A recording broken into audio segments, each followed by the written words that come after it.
Bonjour chers abonnés d'Alphie Cuisine, merci et bienvenue. Aujourd'hui au menu, on va aller au Sénégal préparer un plat typiquement sénégalais. Donc c'est du lard, le lard qu'on a l'habitude de préparer, le bouilli, le fameux bouilli, mais aujourd'hui on va le faire avec de la farine de riz. Donc vous prenez du riz basmati ou n'importe quel riz que vous avez, lavé préalablement, bien séché, et on mixe le tout pour avoir de la farine de riz qu'on va utiliser aujourd'hui pour préparer du lard. Donc on dilue le tout avec un verre d'eau. Voilà, et puis on fait bouillir de l'eau pour préparer le fameux bouilli. Donc une fois que l'eau a bouilli, on sale un peu et puis on va venir y verser la préparation de la farine de riz qu'on a diluée tout à l'heure avec un peu d'eau. Voilà, et puis on va continuer à mélanger le tout. Vous allez voir que la texture va changer, ça va s'épaissir.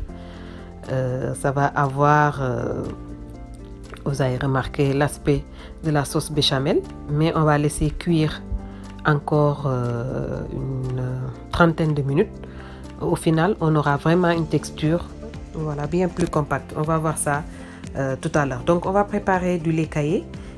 Cette préparation se fait la veille parce qu'on a besoin vraiment de 12 heures voire 14 heures de temps pour avoir du lait caillé.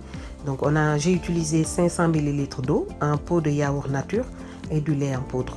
Voilà, environ 6 cuillerées à soupe, 6 cuillerées bombées à soupe pour avoir vraiment quelque chose d'onctueux.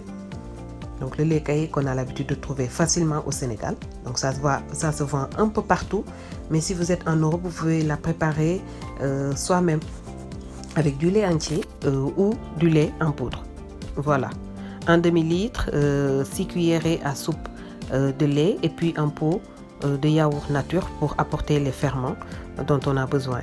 Voilà, on va prélever une petite quantité, mélanger le yaourt et puis on va mélanger les deux préparations. En plus, après on n'y touche plus, on va laisser reposer. Donc si vous avez un endroit à côté du radiateur ou bien à côté du four, c'est l'idéal. Sinon vous pouvez le mettre à l'intérieur du four à température très basse. Voilà, voire 70-80 degrés. Et puis on va laisser prendre. Donc on couvre bien et on laisse dans un endroit chaud dans la cuisine. Donc on a ce résultat. Voilà, très onctueux. Et puis on va mélanger le lait caillé avec de la crème fraîche, un peu d'essence vanille, de la fleur d'oranger. On va sucrer. Vous pouvez utiliser du lait entier ou du lait non concentré, sucré, non sucré du moins, pour préparer le fameux sow qu'on appelle chez nous. Donc c'est du sow, le lait caillé, on l'appelle sow. Donc on va assaisonner, voilà, on va parfumer le tout avec un peu d'essence vanille. Vous pouvez mettre, si vous avez un peu d'essence de muscade, ça se marie très bien avec le lait caillé de la fleur d'oranger.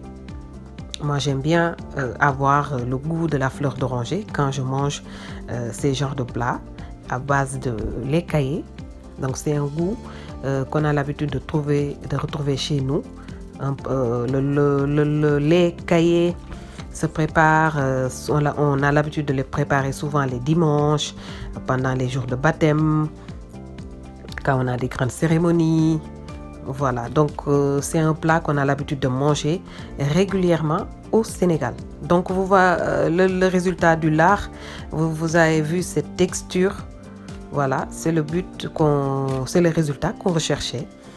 Donc on laisse cuire le tout parce que c'est du riz quand même. On va laisser cuire, même si ça donne l'impression d'être cuit. Il faut laisser diminuer le feu et laisser cuire.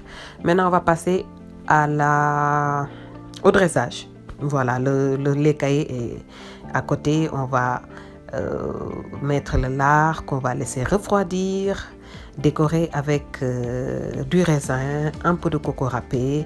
Si vous avez des fruits aussi, ça se marie très bien avec ce lard. Donc du kiwi, des raisins. Donc allez-y, des abricots secs, des prunes, voilà, des dattes. Donc on a mis des noix de beurre, un peu de noix de muscade, et puis on va laisser refroidir.